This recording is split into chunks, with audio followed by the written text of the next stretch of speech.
섭자의 공포 이야기 섭공라.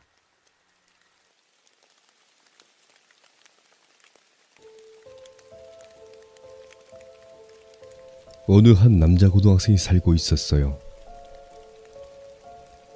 그 오빠는 학교를 가려면 산을 오르기 때문에 매일 학원을 빼먹었죠. 그 오빠는 여느 때와 같이 산을 오르고 있었습니다.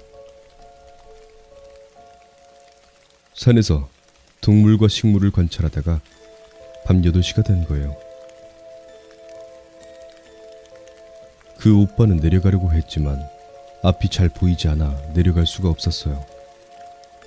그런데 갑자기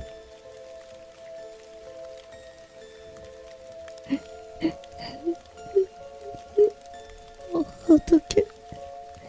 이런 소리가 들리는 거예요. 오빠는 그쪽으로 가서 소녀에게 물었죠. 왜 우니?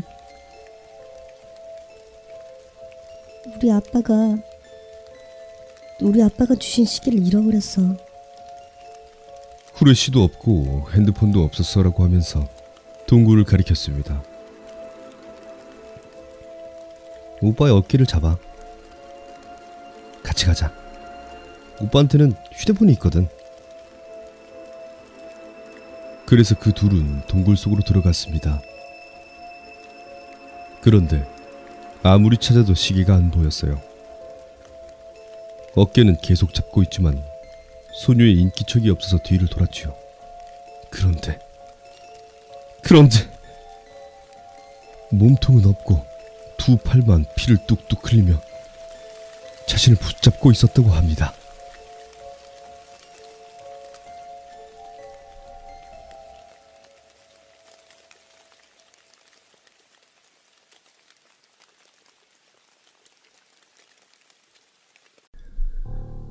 안녕하십니까, 섭자입니다. 이번 이야기는 일본 실화에 관한 이야기입니다.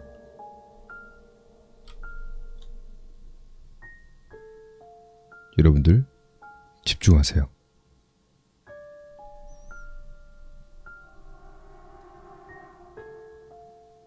철수 씨가 밤늦게 일을 마치고 자신의 아파트로 돌아가 엘리베이터를 탔답니다. 위층에서부터 한층 내려오던 엘리베이터가 이윽고 1층에서 문이 천천히 열렸을 때 안에는 모자를 깊게 눌러 쓴 한 남자가 있었습니다. 얼굴이 전혀 보이지가 않게 말이죠. 현재 살고 있는 아파트에 꽤 오래 살았음에도 불구하고 상당히 낯선 느낌이 들었답니다.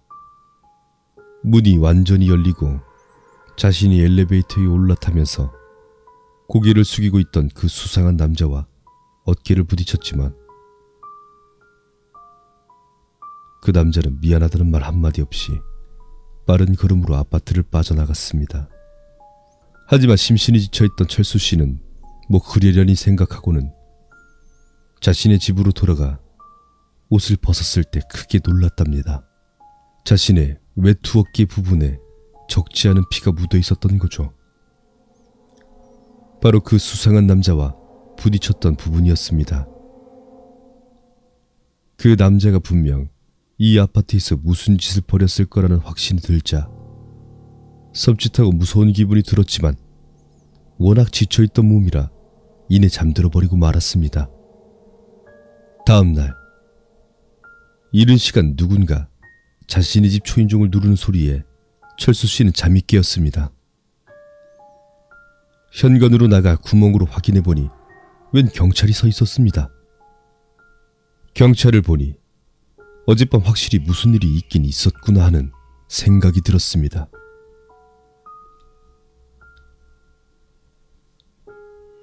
어젯밤 이 아파트에서 살인사건이 있었습니다. 새벽 2시경으로 추정되는데요. 혹시 수상한 사람 못 보셨습니까?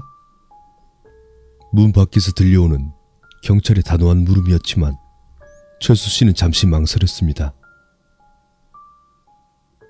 틀림없이 귀찮은 일에 휘말리게 될 게 뻔하니까요. 일도 바쁜데. 그런 일이 있었습니까? 전 수상한 사람은 전혀 못 봤는데요. 결국 거짓말을 한 철수 씨는 물러간 경찰이 옆집에 수소문한 것을 확인하고는 다시 방으로 돌아왔습니다. 그렇게 이틀쯤 지났을까 뉴스를 보니 살인사건으로 자신의 아파트 일대가 보도되고 있었습니다. 뉴스에서 범인은 이미 체포되었다고 하는 기사와 함께 범인의 사진이 보도됐을 때 철수 씨는 온몸에 소름이 돋았습니다. 범인의 얼굴이 이틀 전 그 경찰이었던 거죠. 범인은 그날 자신이 엘리베이터에서 만난 철수 씨에게 너무 많은 증거를 남겨버렸다고 판단하고 그 다음날 철수 씨가 내린 층의 집을 전부 찾아다닌 것이었습니다. 철수 씨가 만약 거짓말을 하지 않았다면 그땐 어떻게 되었을까요? 섭자의 무서운 이야기였습니다.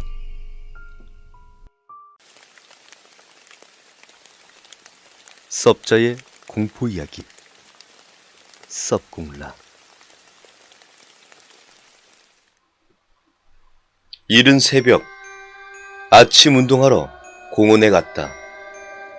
해도 뜨지 않은 이른 시간이라 공원에는 아무도 없었다. 운동하던 중 소변이 마려워서 공원 공중 화장실에 갔다. 다행히 화장실은 텅텅 비어 있었다. 볼일을 마치고 손을 씻고 있는데 문득 깨달았다. 아까 내가 사용했던 화장실 문이 닫혀 있었다. 하지만 누군가 들어오는 기척도 없었고 세면대가 입구에 있는 터라 손 씻는 동안 다른 사람이 들어오는 걸 전혀 보지 못했다. 더욱이 문틈 아래 틈으로 보이는 맨발. 그렇다면 그 사람은 대체 어디에 있었던 걸까? 어디에 있었던 걸까?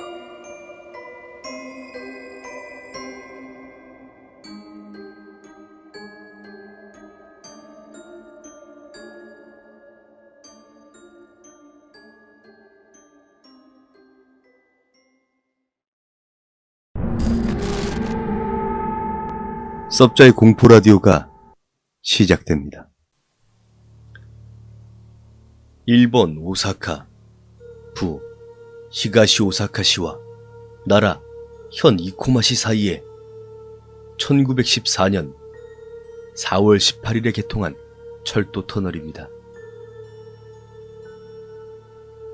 1964년 이코마 터널 개통 이후 1984년 나라 쪽 진입으로 일부만 제2신 이코마 터널 건설에 이용하고는 전면 폐쇄되었습니다. 일본의 건설 회사인 오바야시 구미에서 준공한 터널로 총 연장은 3,388m, 추호선의 사사코 터널 다음으로 긴 터널이었으며 일본 최초로 표준궤간의 터널이었습니다.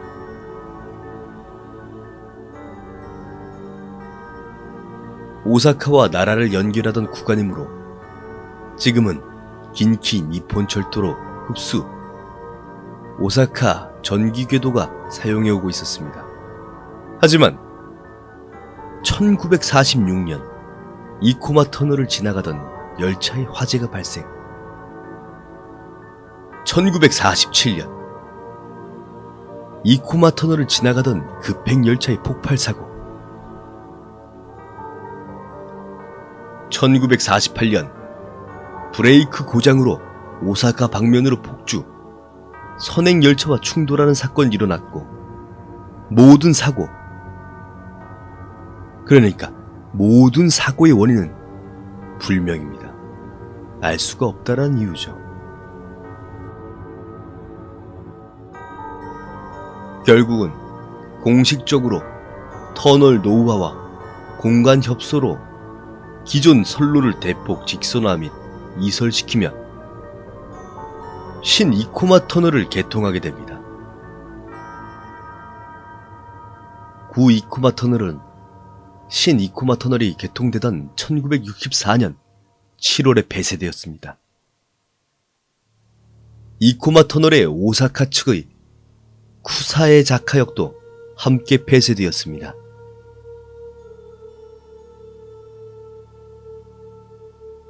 이후엔 1983년까지 새로 생긴 신 이코마 터널만 사용했으나 1984년 게이 한나선이 개통하며 구 이코마 터널의 나라 측 입구를 재활용하여 400m 정도 구간적으로 비상 대피소로 사용하고 있습니다.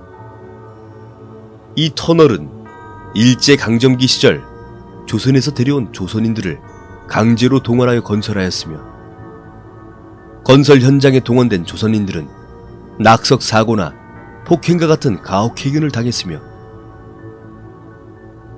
그때 당시 사람의 피가 많이 섞여야 공사가 성공한다는 미신을 믿던 일본인 감독들에게 잔인하게 학살당하기도 했답니다.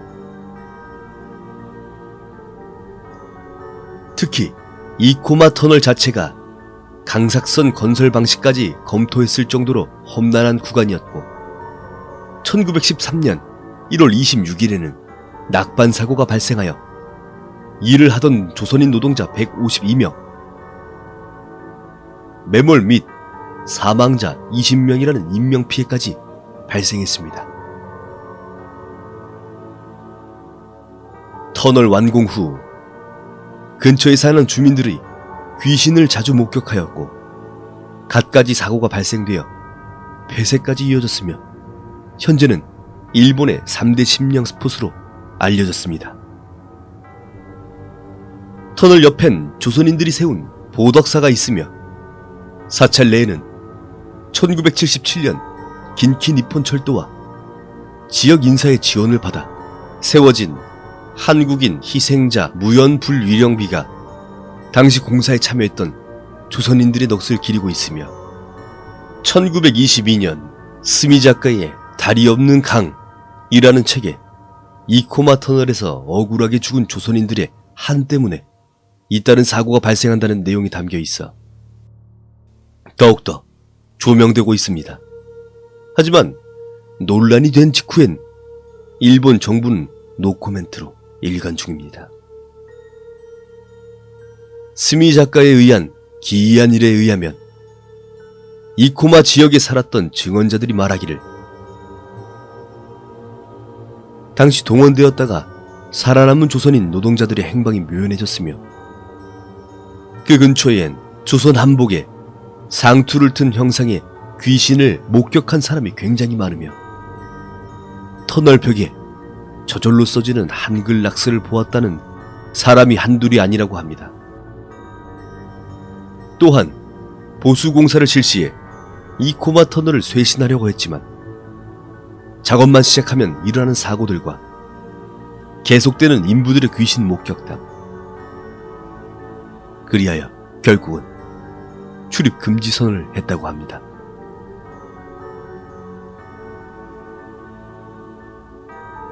아직도 그 귀신들이 보인다고 합니다. 부디 좋은 곳으로 가시길 바라겠습니다.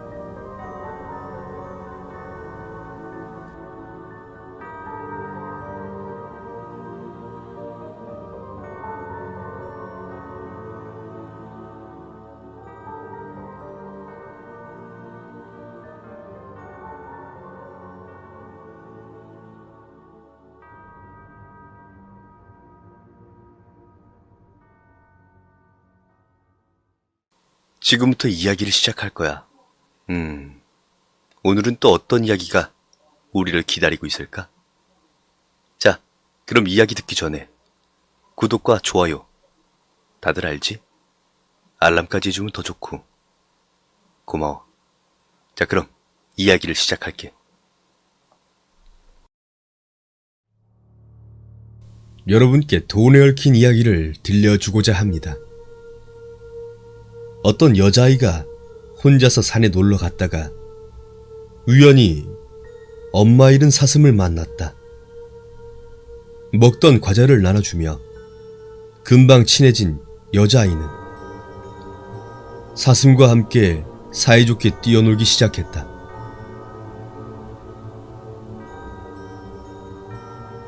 그때 마침 정신병원에서 방금 탈출한 정신병자인 살인마를 만났고, 그 살인마는 여자아이와 사슴을 잔인하게 토막내어 죽였다.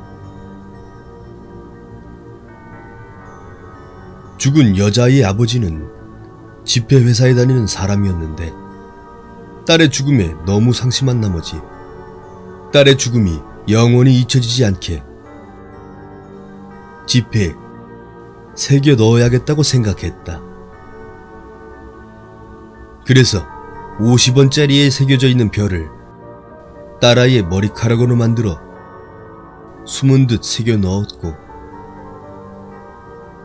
100원짜리 뒤에 수염이 11, 111, 11 이런 식이지만 오른쪽에 갈라진 수염이 딸아이의 목이고, 500원짜리에는 학의 손바닥을 죽음 직전 딸아이가 내밀던 구원의 손길로 만들었고, 1000원짜리 지폐에는 이황 위에 사슴이 있고, 5000원짜리 뒷면에는 어린이의 눈 같은 것이 있고, 10,000원짜리에는 물이 있고 사슴이랑 딸아이랑 뛰어노는 게 보인다고 한다.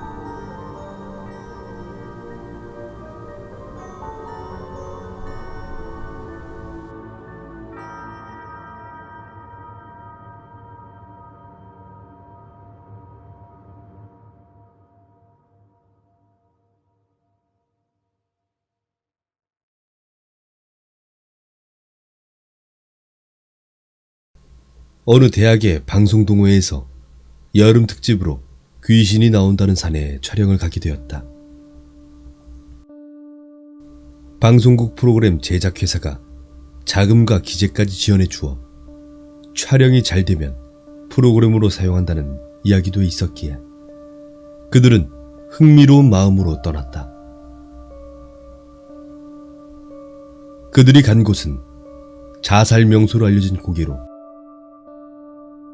카메라는 눈에 띄지 않게 나뭇가지에 숨기고 조금 떨어진 곳에서 셋이서 모니터를 보고 있었다.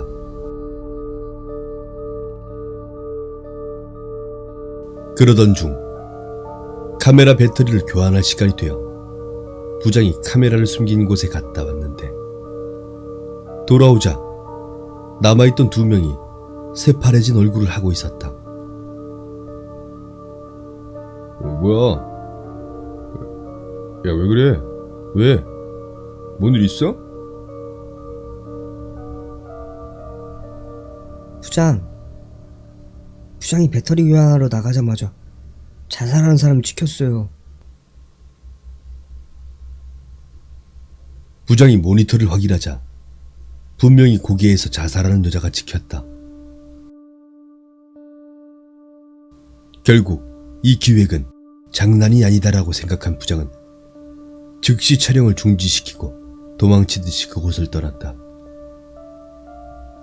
며칠 뒤 동호회는 산속에서 찍은 테이프를 정리하고 있는데 부원 중 한 명이 새파랗게 놀란 얼굴로 부장에게 말했다.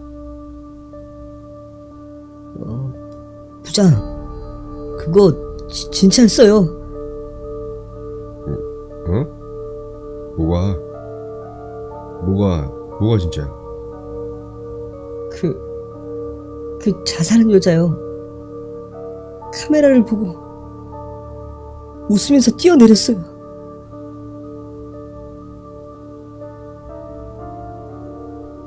정말 그 여자는 우리가 카메라를 놓은 곳을 알고 있었던 것이었을까? 그 여자가 웃고 정말 죽은 것이었을까?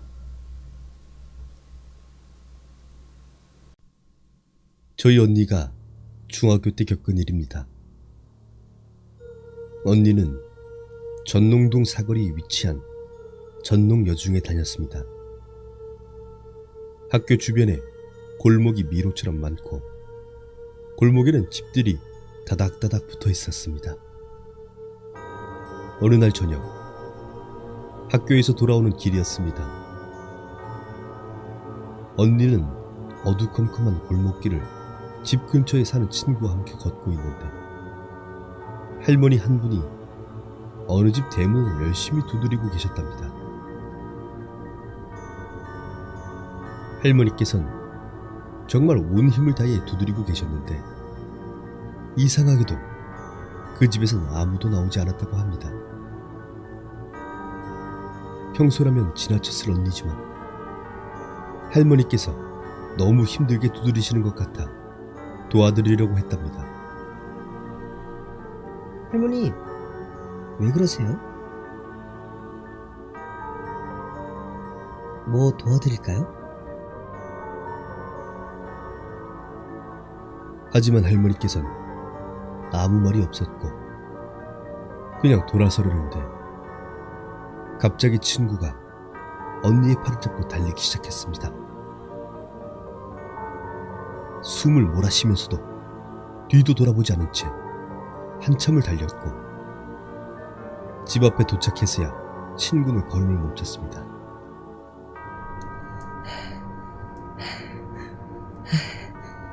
왜 그런데? 아까 할머니가 철문을 두드렸잖아.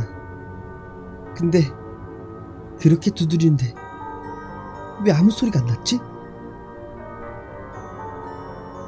생각해보니 철로 된 문이어서 두드리면 쾅쾅쾅 하고 소리가 나야 했습니다. 게다가 그 집 문 앞에 걸려있던 등, 그건 누군가 상을 당했을 때 걸리는 등이었습니다. 그렇다면 그 할머니는 누구였을까요?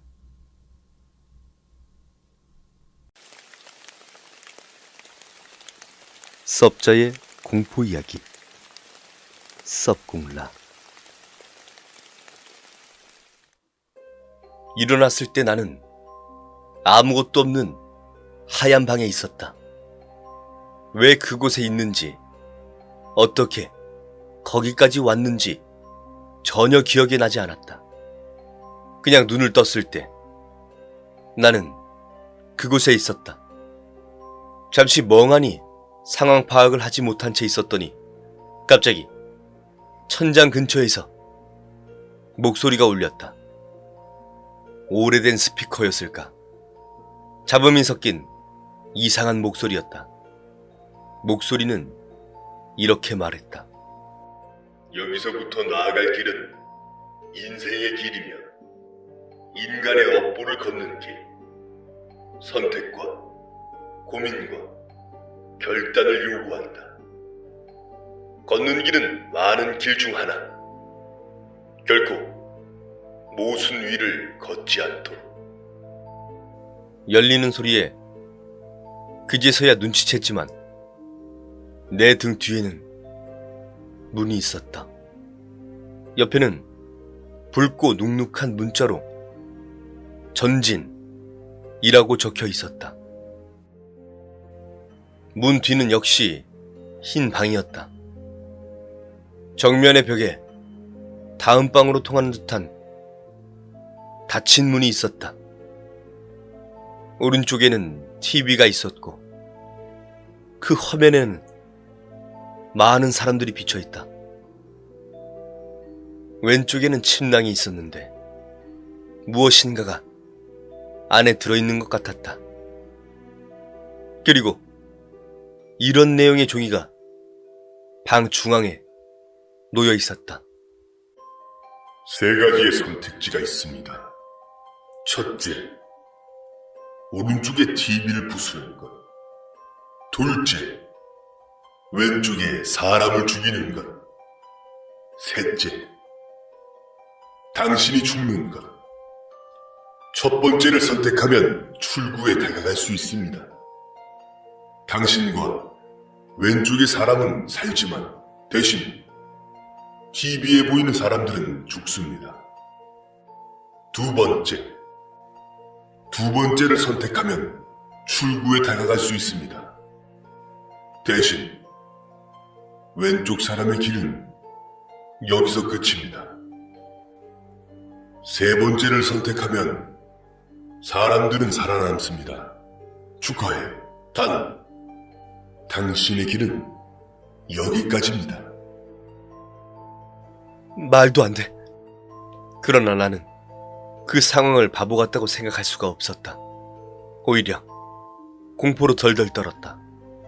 그 정도로 그곳의 분위기는 묘했고 판단하기 어려운 뭔가가 있었다. 그리고 나는 생각했다. 어딘가에 낯선 수많은 생명인가? 바로 옆에 보이는 하나의 생명인가? 또는 가장 가깝고 잘 알고 있는 이 생명인가? 나아가지 않으면 분명 죽을 것이다. 그것은 세 번째의 선택이 될까? 아니, 싫다. 아무것도 알지 못한 채 죽고 싶지는 않다. 하나의 생명인가? 여러 생명인가? 이미 답은 나와 있다. 침낭 옆에는 큼지막한 도끼가 있었다. 나는 조용히 도끼를 손에 들고 천천히 치켜 올려 움직이지 않는 고구마 같은 침낭을 향해 도끼를 내려쳤다.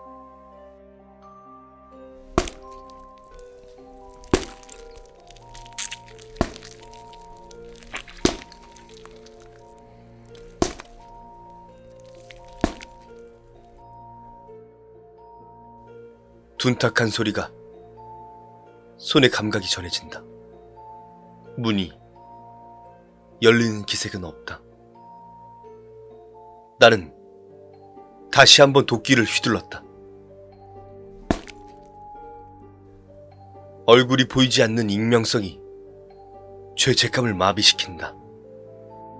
다시 도끼를 치켜들었을 때 찰칵하는 소리가 들리며 문이 열렸다. 오른편의 TV 화면에선 빛이 없는 눈을 한 아귀가 이쪽을 힐끔대며 보고 있었다. 다음 방으로 들어서니 오른쪽에는 여객선 모형이, 왼편에는 마찬가지로 침낭이 있었다. 바닥에는 역시 종이가 놓여져 있었고 거기에는 이렇게 적혀 있었다. 세 가지의 선택지가 있습니다. 첫째, 오른쪽이 여객선을 부수는 것. 둘째, 왼쪽의 침낭에 불을 붙이는 것. 셋째, 당신이 죽는 것. 첫 번째를 선택하면 출구에 다가갈 수 있습니다. 당신과 왼쪽은 살지만 대신 여객선의 승객은 죽습니다. 두 번째를 선택하면 출구에 다가갈 수 있습니다. 대신 왼쪽 사람의 길은 여기서 끝입니다. 세 번째를 선택하면 사람들은 살아남습니다. 축하해요. 단, 당신의 길은 여기까지입니다. 여객선은 단순한 모형이었다. 상식적으로 생각하면 이걸 부순다고 사람이 죽는 일은 있을 수가 없다. 그렇지만 그때 그 종이에 적힌 것은 분명 진실이라고 생각했다. 이유 같은 건 없이 그냥 그렇게 생각했다. 나는 침낭 옆에 등유통이 다 빌 때까지 침낭에 뿌려댔고 준비되어 있던 성냥을 켜 침낭에 던졌다. 팟하는 소리와 함께 침낭은 금세 불길에 휩싸였다. 나는 여객선의 앞에 서서 모형을 멍하니 바라보며 자물쇠가 열리는 것을 기다렸다. 2분 정도가 지났을까? 시간 감각 따위는 없었지만 사람이 죽는 시간이니까 아마 2분 정도일 것이다. 찰칵하는 소리와 함께 다음 문이 열렸다. 왼쪽이 어떤 상태인지는 확인하고 싶지 않았고 그러고 싶지도 않았다.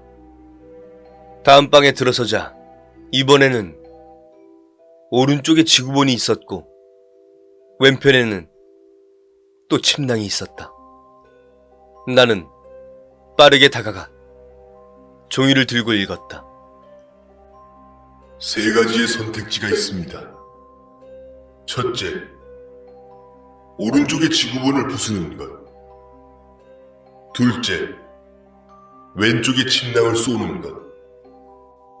셋째, 당신이 죽는 것. 첫째를 선택하면 출구에 다가갈 수 있습니다.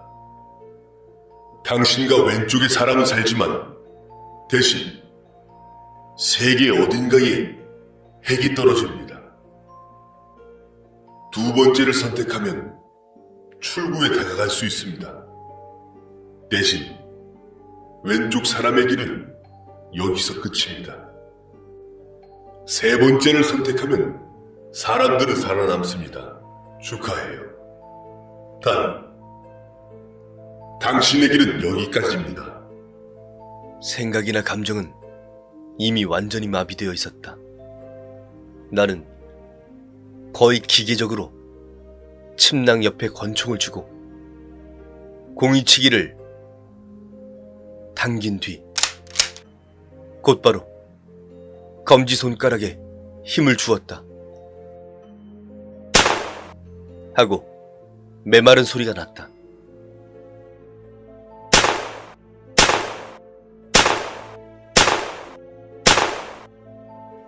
리볼버는 6번의 격발로 전부 비었다. 처음 다뤄본 권총은 편의점에서 물건 사는 것보다 간단했다. 문은 이미 열려 있었다. 몇 발째에 침낭 안에 사람이 죽었는지는 알고 싶지도 않았다.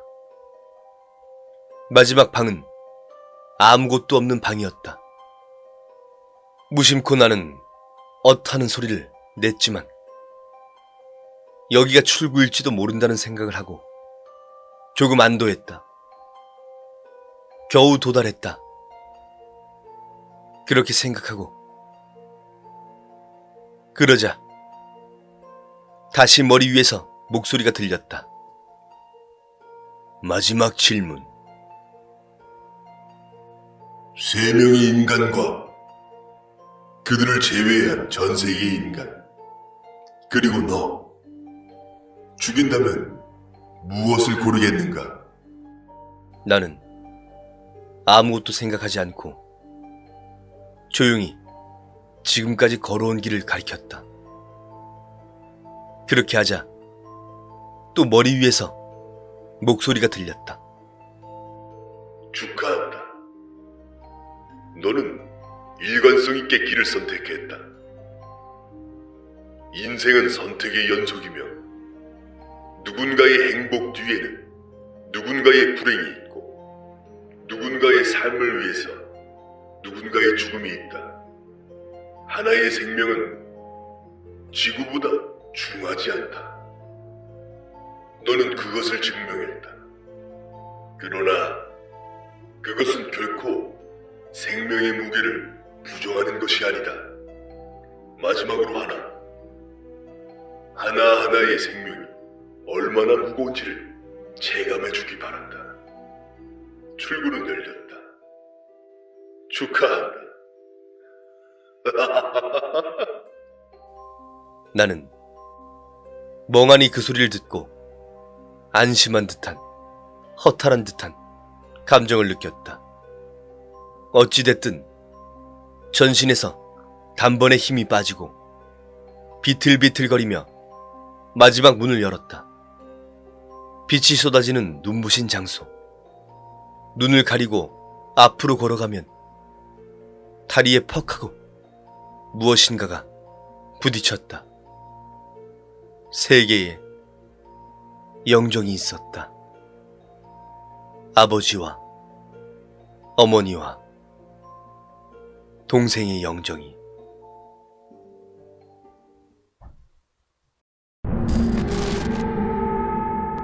섭자의 공포 라디오가 시작됩니다. 버스를 기다리고 있었다.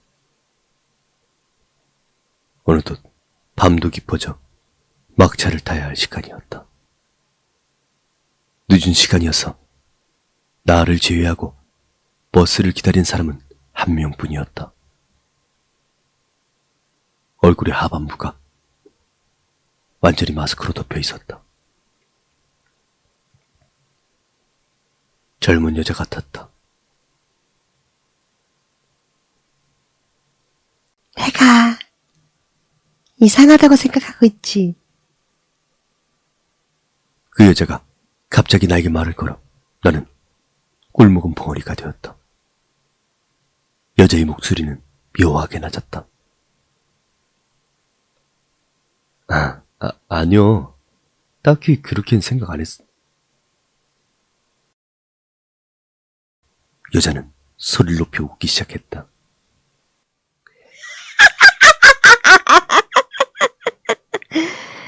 상관없어. 실제로도 그렇긴 하니까.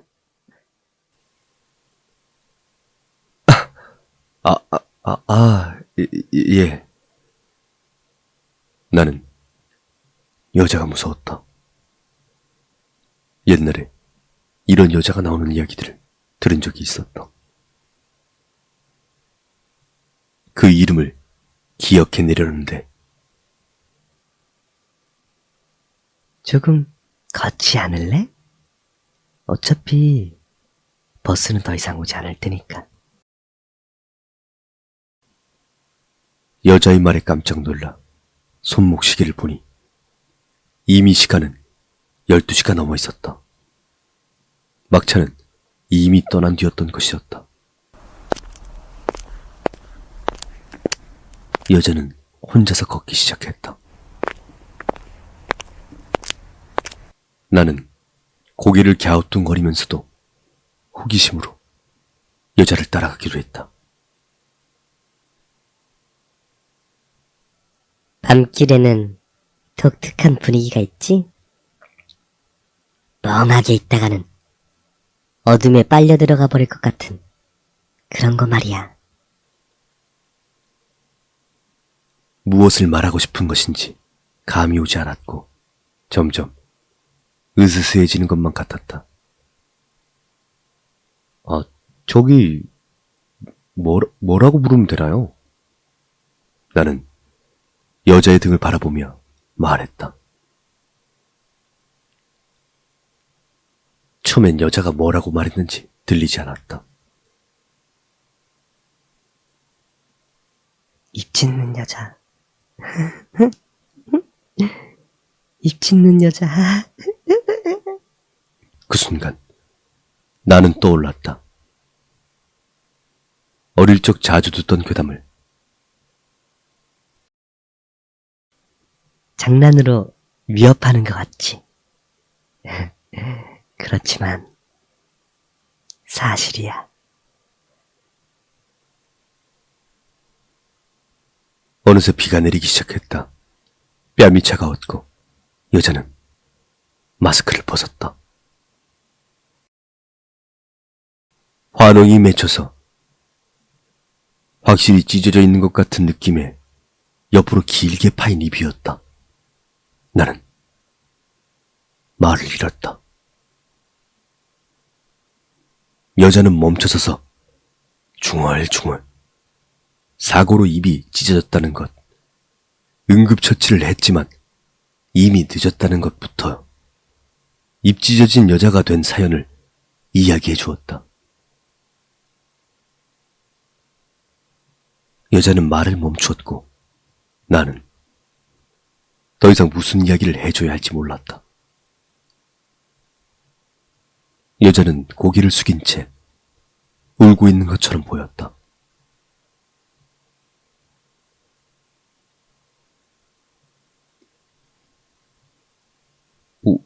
왜 그 이야기를 저한테 하시죠?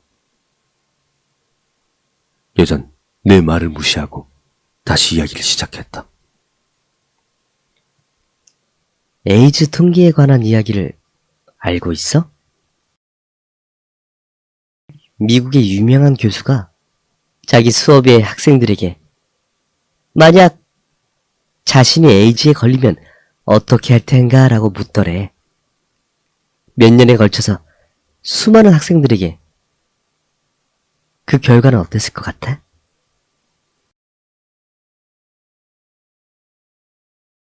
눈치채기 전에 나는 이미 손에 많은 땀방울이 맺혔다.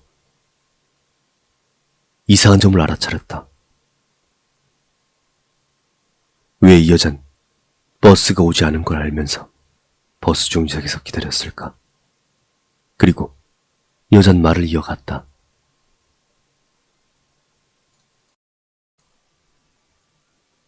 에이즈 예방 운동이나 연구에 힘을 써서 자신 같은 비극을 겪는 사람이 더 이상 나오지 않게 해야겠다라는 그런 대답을 하는 사람은 20%도 되지 않았대. 나머지 80%는 같은 대답을 했어. 내 피를 누군가에게 옮겨서 다른 사람에게 자신 같은 절망을 느끼게 하겠다고 말이야.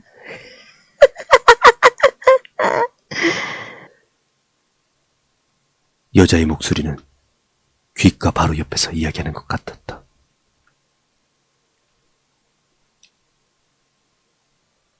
인간은 결국 자신이 불리한 상황에 놓이면 다른 사람도 같은 꼴을 당해야 한다고 생각해버리지. 근데 그거 알아? 나도 인간이야. 나만 이런 꼴이 되다니. 여자는 코트 주머니에서 칼을 꺼냈다.